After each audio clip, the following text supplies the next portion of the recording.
Rick Santelli is at the CME, Chicago. Rick, the numbers. Yes, September read, retail sales down 0.3%. That's exactly backwards. We were expecting up 0.3%. Now, we did gain 0.2 in a revision.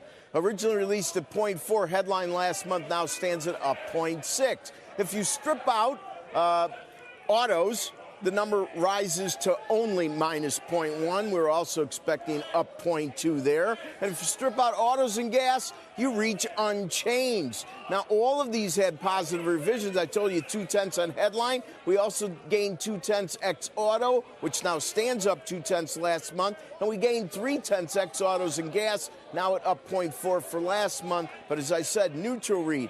Now, if you look at the control group, which kind of is the number we make and then insert into other numbers higher up the number chain, that number is 0. The control number is 0. Our last look, it was 0.3 unrevised. Now, that isn't terrific news, obviously, and we do see a slight deterioration in the futures markets. Joe was just discussing on equities. We're hovering just below 1 3/4 on 10-year note yields. And, of course, we continue to monitor how global interest rates certainly have firmed up over the last several weeks. Andrew, back to you. Okay, thank you for that, Rick. Appreciate it very much. I want to get over to Steve Liesman, who's in Washington this morning, for his take on what's happening here.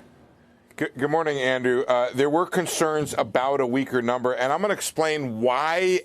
I'm not sure I believe all of this explanation here, but I'm going to throw it out there, which is that you saw the upward revision in August, up 0.6%.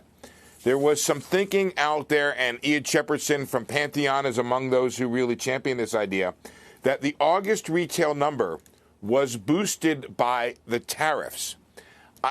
I have a hard time believing this because I'm not really sure how aware consumers are or were back then of the tariffs. But his argument was that people came in and bought stuff in August in part because of the tariffs, and that he expected a pretty sharp fall off in September. So kudos for him.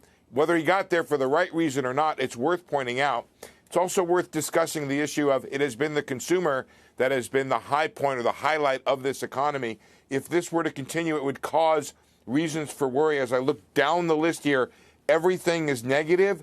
Some of it looks like a snapback from the last quarter strength, which that would be okay if that's all it was just September giving up gains in August. If it continues, I think there'll be more concern. What might happen now, and we'll have to monitor this as the day goes by, is that this 1.7, 1.8% GDP average for the rapid update may come down even more. I don't know how much, maybe as much as 0.2. We'll have to watch it depending upon what the economist dialed in. So this would be concern about weakening of the economy in the just completed third quarter.